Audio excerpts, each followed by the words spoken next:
ಮೈಸೂರಲ್ಲಿ ಸರ್ಕಾರಿ ಶಾಲೆಯ ಶಿಕ್ಷಕರು ಮಾನವೀಯತೆ ಮರೆತು ವರ್ತಿಸಿದ್ದಾರೆ. ಕೈ ಬೆರಳಿಗೆ ಗಾಯ ಆಗಿದ್ದಂಥ ಬಾಲಕಿಗೆ ಸರಿಯಾಗಿ ಟ್ರೀಟ್ಮೆಂಟ್ ಕೊಡಿಸದೆ ಆ ಮಗುವಿನ ಬೆರಳೇ ಇಲ್ಲದಂತೆ ಮಾಡಿದ್ದಾರೆ.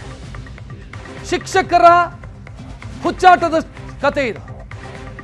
ವಿದ್ಯಾರ್ಥಿನಿಯ ಬೆರಳು ಕಟ್ಟಾಗಿದೆ. ಟ್ರೀಟ್ಮೆಂಟ್ ಕೊಡಿಸೋದು ಬಿಟ್ಟು ಆ ಎರಡು ಬೆರಳನ್ನ ಕಸದ ಬುಟ್ಟಿಗೆ ಹಾಕಿದ್ದಾರೆ. ವಿಚಿತ್ರ ವರ್ತನೆ ಶಿಕ್ಷಕರದು. ಕಬ್ಬಿಣದ ಬಾಗಿಲಿಗೆ ಸಿಲುಕಿ 1ನೇ ತರಗತಿಯ ಚಿನ್ಮಯಿ ದೇವಿ ಎನ್ನುವಂಥ ಬಾಲಕಿಯ ಬೆರಳು ಕಟ್ಟಾಗಿದೆ. ಶಿಕ್ಷಕರು ಏನು ಮಾಡಬೇಕಿತ್ತು? ಬೆರಳಿನೊಂದಿಗೆ ಆಸ್ಪತ್ರೆಗೆ ಹೋಗಬೇಕಿತ್ತು. ಆಸ್ಪತ್ರೆಯವರು ಅದನ್ನೇ ಹೇಳ್ತಿದ್ದಾರೆ, ವೈದ್ಯರು ಬೇಗ ತೆಗೆದುಕೊಂಡು ಬಂದಿದ್ರೆ ಬೆರಳನ್ನ ಜೋಡಿಸೋದಕ್ಕೆ ಸಾಧ್ಯ ಇತ್ತು ಅಂತ. ಇವರು ಕಸದ ಬುಟ್ಟಿಗೆ ಎಸ್ತಿದ್ದಾರೆ ಬೆರಳನ್ನ. ಬಾಲಕಿಯ 2 ಬೆರಳಿಲ್ಲ. ಈಗ ಶಿಕ್ಷಕರನ್ನ ಕೇಳಿದ್ರೆ ನಾವು ಟ್ರೀಟ್ಮೆಂಟ್ ಕೊಡಿಸಿದ್ವಿ ಅಂತ ಕತೆ ಹೇಳ್ತಿದ್ದಾರೆ. BOನ ಮಾತನಾಡಿಸಿದ್ವಿ, ನಾವು ನೋಟಿಸ್ ಕೊಟ್ಟಿದ್ದೀವಿ ಅಂತ ಹೇಳ್ತಾರೆ. ನೋಟಿಸ್ ಕೊಟ್ಟರೆ ಬೆರಳು ಬರುತ್ತಾ?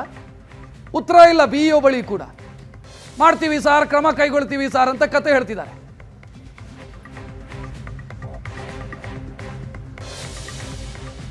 ತೀವ್ರ ರಕ್ತಸ್ರಾವ ಆದರೂ ಕೂಡ ಆಸ್ಪತ್ರೆಗೆ ಸೇರಿಸದೆ ನಿರ್ಲಕ್ಷ್ಯ ವಹಿಸಿರೋದು ಶಿಕ್ಷಕರು. ಕಾರಣ ಕೇಳಿದ್ರೆ ಏನು ಹೇಳ್ತಾರೆ ಗೊತ್ತಾ? ರಕ್ತ ನೋಡಿದ್ರೆ ಮಕ್ಕಳು ಹೆದರ್ತಾರೆ, ಅದಕ್ಕೆ ನಾವು ಬೆರಳನ್ನು ಎಸ್ದ್ವಿ ಅಂತ. ಬ್ಯಾಂಡೇಜ್ ಹಾಕಿದ್ವಿ, ಬೆರಳೆಸ್ದ್ವಿ. ಹೊಟ್ಟೆಗೆ ಅನ್ನ ತಿನ್ನೋರು ಮಾಡೋ ಕೆಲಸನ ಇದು? ಶಿಕ್ಷಕರ ವಿರುದ್ಧ ಈಗ FIR ದಾಖಲಾಗಿದೆ. ಪ್ರಶ್ನೆ ಕೇಳಿದ್ರೆ ಪೋಷಕರು ಬಂದು ಉಡಾಫೆ ಉತ್ತರ ಕೊಡ್ತಾರಂತೆ.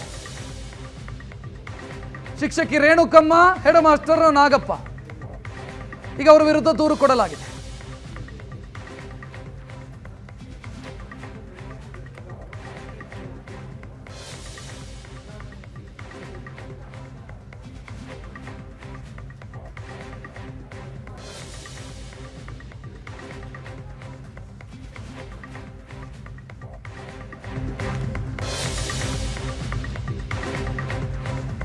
ಇನ್ನು ಮಗು ಮಾತನಾಡಿದೆ. ಕೈ ಬೆರಳು ಕಳ್ಕೊಂಡಂತ ಮಗು ಏನಾಯಿತು ಅಂತ ಹೇಳ್ಕೊಡಿ.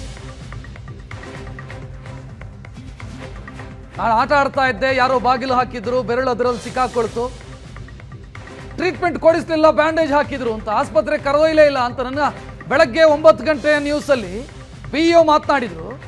ಖಾಸಗಿ ಆಸ್ಪತ್ರೆ ಕರ್ಕೊಂಡೋಗಿ ಟ್ರೀಟ್ಮೆಂಟ್ ಕೊಡಿಸಿದ್ದಾರೆ ಅಂತ. ಮಗು ಹೇಳ್ತಿದೆ, ಇಲ್ಲ ಟ್ರೀಟ್ಮೆಂಟೇ ಕೊಡಿಸಿಲ್ಲ, ಅಲ್ಲೇ ಶಾಲೆಯಲ್ಲೊಂದು ಬ್ಯಾಂಡೇಜ್ ಸುತ್ತಿದ್ದಾರೆ ನನ್ನ ಕೈಗೆ ಅಂತ. ನಂತರ ಪೋಷಕರು ಬಂದು ಆಸ್ಪತ್ರೆ ಕರ್ಕೊಂಡು ಹೋಗಿ ವೈದ್ಯರನ್ನ ಕೇಳಿದ್ರೆ ಒಂದು ಸ್ವಲ್ಪ ಬೇಗ ಕರ್ಕೊಂಡು ಬರಬೇಕಿತ್ತು, ಬೆರಳಿನೊಂದಿಗೆ ಬೆರಳು ಜೋಡಿಸೋದಕ್ಕೆ ಅವಕಾಶ ಇತ್ತು ಅಂತ ವೈದ್ಯರು ಹೇಳ್ತಾರೆ.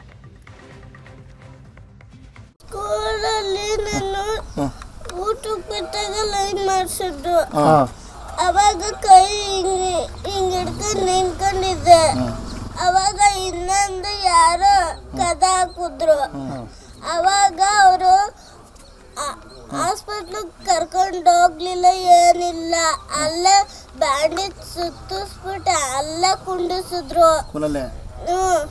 ನೀರು ಉಯ್ದಿ ಇಕ್ಕಿದ್ರು ಕೈಗೆ. ಅವಾಗ ನೀರು ಉಯ್ದಾದ್ಮೇಲೆ ಬೆಟ್ಟಲ್ಲಿ ಚೂತಾರೆ ಅವರು. ಅವಾಗ ಆದ್ಮೇಲೆ ಆಸ್ಪತ್ರೆ ಕರ್ಕೊಂಡು ಹೋಗಿದ್ದು ಯಾರು? ಮಾಮ, ಅಮ್ಮ, ಅಪ್ಪ ಕರ್ಕೊಂಡು ಹೋದ್ರು. ಅವಾಗ ಇಂಜೆಕ್ಷನ್ 1 ಗಂಟೆಗೆ ಊಟಕ್ಕೆ ಬಿಟ್ಟವ್ರೆ ಸರ್ ಪಾಪುನ. ಊಟ ಟೈಮಲ್ಲಿ ಊಟ ಎಲ್ಲ ಆಗೈತೆ ಪಾಪುದು. ತಟ್ಟೆ ತಗೊಂಡೋಗಿ ಇಕ್ ಬರಕ್ಕೆ ಹೋಗವ್ರೆ. ಒಳಗಡೆಗೆ ಆಟ ಆಡ್ಕೊಂಡು ತಟ್ಟೆ ತಗೊಂಡೋಗಿ ಇಕ್ ಬಂದು ಆಟ ಆಡ್ಕೊಂಡು ಹುಡುಗರು ಕೈ ಹಿಂಗೆ ಒಳಗಡೆಯಿಂದ ತೆಳ್ಬಿಟ್ಟವ್ರೆ ಸರ್ ಪಾಪುನ. ಆ 2 ಬೆಳ್ಳು ಕಟ್ಟಾಗ್ಬಿಟ್ಟೈತೆ ಸರ್ ಪಾಪುಗೆ. ಆಸ್ಪತ್ರೆಗೆ ಬರೀ ಬ್ಯಾಂಡೇಜ್ ಸುತ್ತಿಸ್ಬಿಟ್ಟು ಪಾಪುನ ಕುಂಡಿಸವ್ರೆ ಸರ್. ಏನು ಗೊತ್ತಿಲ್ಲ. ನಾನು 10ನೇ ತಾರೀಕು ಬಂದ್ರಲ್ಲ, ಫೋನ್ ಮಾಡಿದ್ರಾಗ ನಾವು ಆಸ್ಪತ್ರೆ ಕರ್ಕೊಂಡೋಗಿ.